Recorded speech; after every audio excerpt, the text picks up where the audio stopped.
So you're looking at using your phone to be able to record video content for your social media channels and your website, to basically be able to get good quality video out of your phone whilst still having it look professional without having to incur the cost. So this is all possible. So what I'm going to do is I'm going to talk you through some settings on your phone under the video tab. You can see, obviously, depending upon your phone, it might be ever so slightly different to this tutorial, but the majority of phones now have these kinds of settings and features within it. So the first thing that we need to go through is we'll start on the left and we'll look at your camera settings itself. So I always say if there's a video stabilization feature on your camera, always have that ticked. HDR rich tones, that basically does a little bit of color grading for you, which means you don't have to then mess about doing that within the post-production. And then we look at this one, which is grid lines. If you've got this option for grid lines, I always say use grid lines because that ties in very well with composition. Composition being things such as like the rule of thirds. There will be a YouTube video on my YouTube channel and on my website which will go into the rule of thirds a little bit more, because that is one of the basic forms of composition that I use on quite a regular basis. The rest of them we don't really need to look into right now. So the next thing is flash. I always have the flash disabled. Never use your flash on your phone when you're taking videos. Pure and simple reason, you're going to end up with a Blair, well, I call it the Blair Witch effect, which basically highlights the middle part and you end up with quite dark edges on your video. It looks absolutely shocking. Now, these are the main ones that I wanted to kind of cover off, which is your aspect ratio and your shooting rate, not your frame rate. So we'll talk aspect ratio first. So for those that don't know what aspect ratio is, that is the image on your phone, like the size of it. Now, the majority of video is shot in 16:9 or 9:16. What that means is basically if it's 9:16, like what that one is, that means it's vertical. Okay, so that'd be great for stories, reels. It's also great for TikTok, that kind of platform. Now, Instagram uses a 1:1. That means it's a square, so you can now see that the grid lines have altered into a square. And then you've also got full screen, which is not one really that I would pick to use. So, to change it from 9:16 to 16:9, you would alter the orientation of your camera. But for the purposes of this, we'll keep it that way. So now we're going to start talking this feature, which is frame rate. Got different types. You've got high definition, full high definition, and ultra high definition. Now, obviously, the more you increase, so high definition is obviously lower quality, full high definition is your next quality up, and ultra high definition is the best quality that this phone can do. Some phones can do 4K, etc.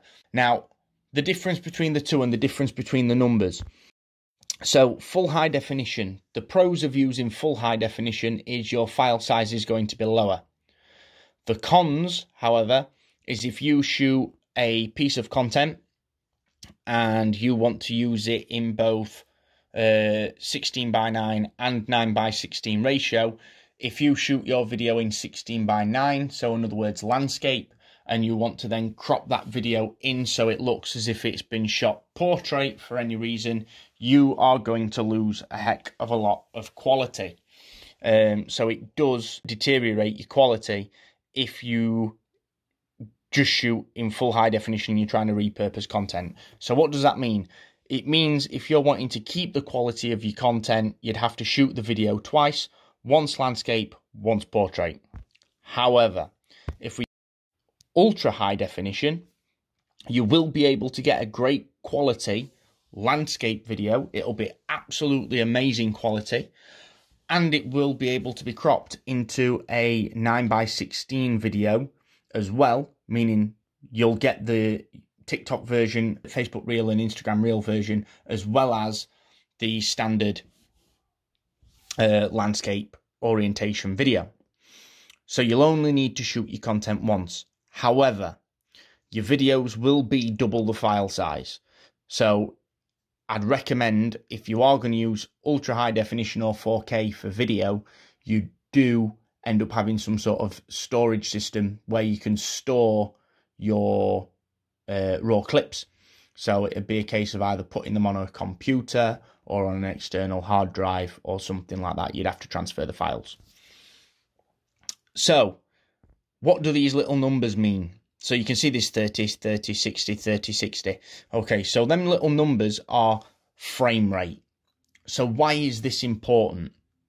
Frame rate is super important if you are wanting to do things such as slow motion.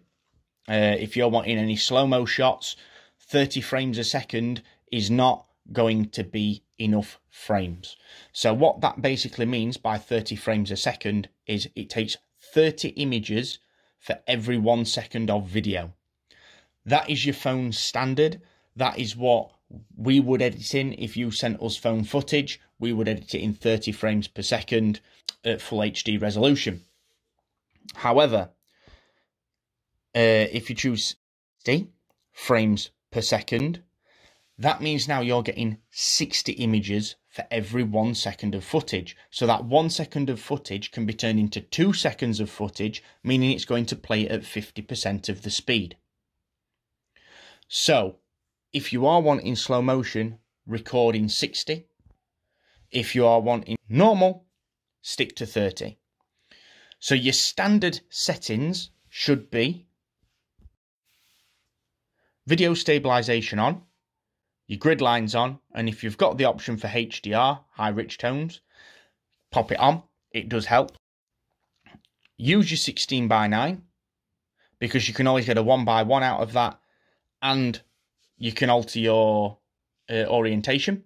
Your phone will do that automatically depending upon whether you hold it portrait or landscape. And use ultra high definition or 4K, 30 frames a second for standard video footage. And when you want slow motion, up it to 60 frames per second. That is your video settings for your phone.